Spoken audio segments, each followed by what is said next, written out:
A letter to the Times. I did not see Merrick again for 2 years. Then, one day, the police found him. He had my card in his hand, so they brought him to the London hospital. He was very tired, hungry, and dirty, so I put him to bed in a quiet little room. But he could not stay at the hospital. He was not ill, and of course the beds in the hospital are for ill people.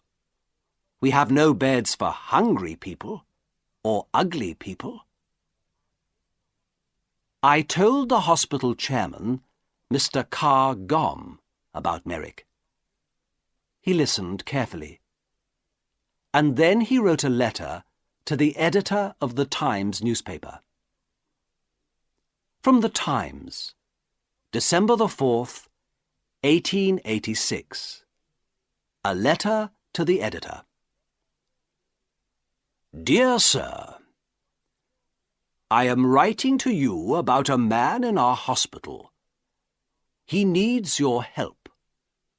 His name is Joseph Merrick, and he is 27 years old.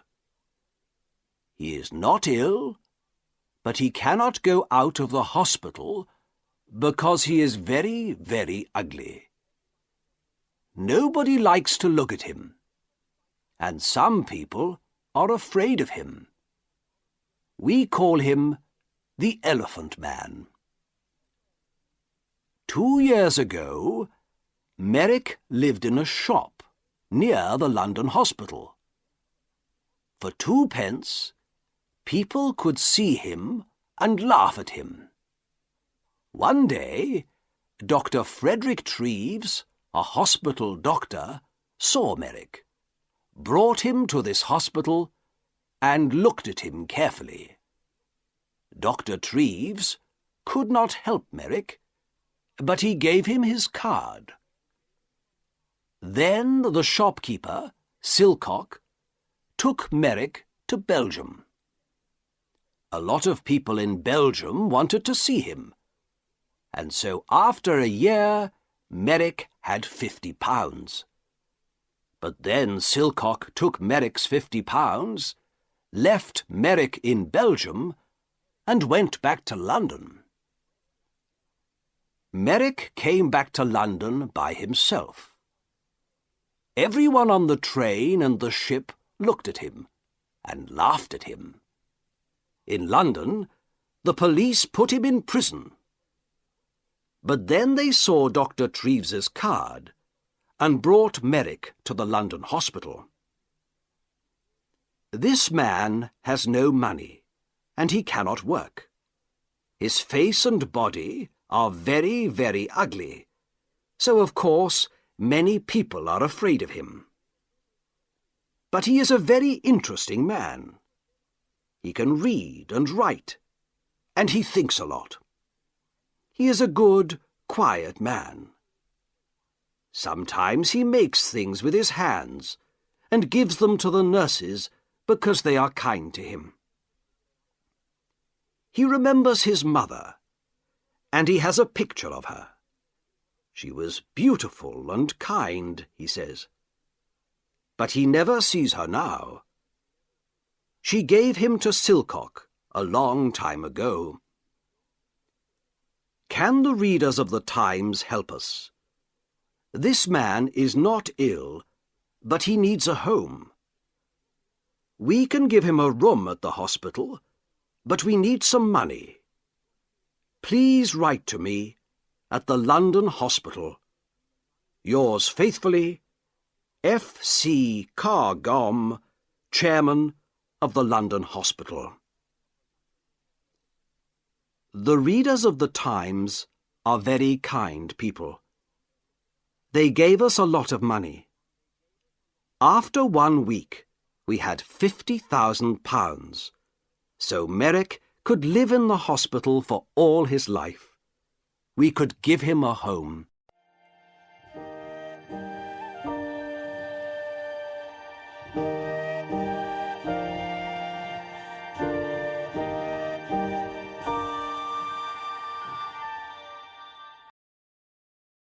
Chapter 4. Merrick's First Home. We gave Merrick 2 rooms at the back of the hospital. One room was a bathroom, so he could have a bath every day. Soon his skin was much better, and there was no horrible smell. The second room had a bed, table, and chairs. I visited him every day and talked to him.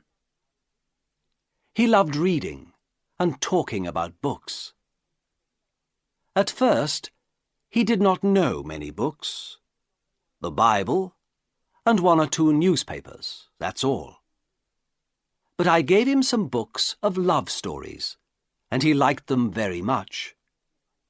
He read them again and again, and talked about them often. For him, the men and women in these books were alive, like you and me. He was very happy. But sometimes it was difficult for him. At first, 1 or 2 people in the hospital laughed at Merrick because he was ugly. Sometimes they brought their friends to look at him. One day, a new nurse came to the hospital, and nobody told her about Merrick. She took his food to his room and opened the door. Then she saw him. She screamed, dropped the food on the floor, and ran out of the room.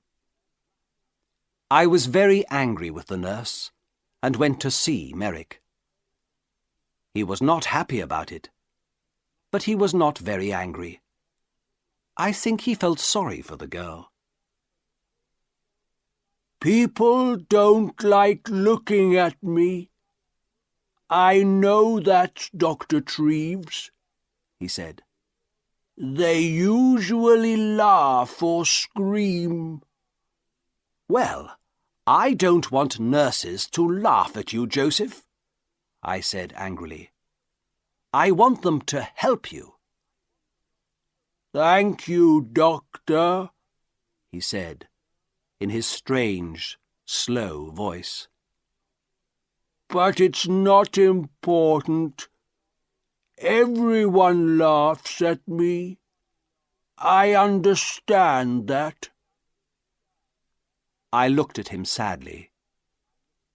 In his one good hand, his left hand, he had the little picture of his mother. He looked at the picture for a minute, and then put it by a flower on the table. A tear ran out of his eye and down the skin of his enormous, ugly face. "Dr. Treves," he said slowly, "you and the nurses are very kind, and I'm very happy here. Thank you very much. But I know I can't stay here long, and I would like to live in a lighthouse after the hospital, please. A lighthouse or a home for blind people. I think those are the best places for me." "What do you mean?" I asked. "Why?" He did not look at me. He put the flower on the picture and looked at it carefully. "Lighthouses have sea all round them, don't they?" he said. "Nobody could look at me in a lighthouse, so I would be happy there. And blind people can see nothing, so they couldn't see me, could they?"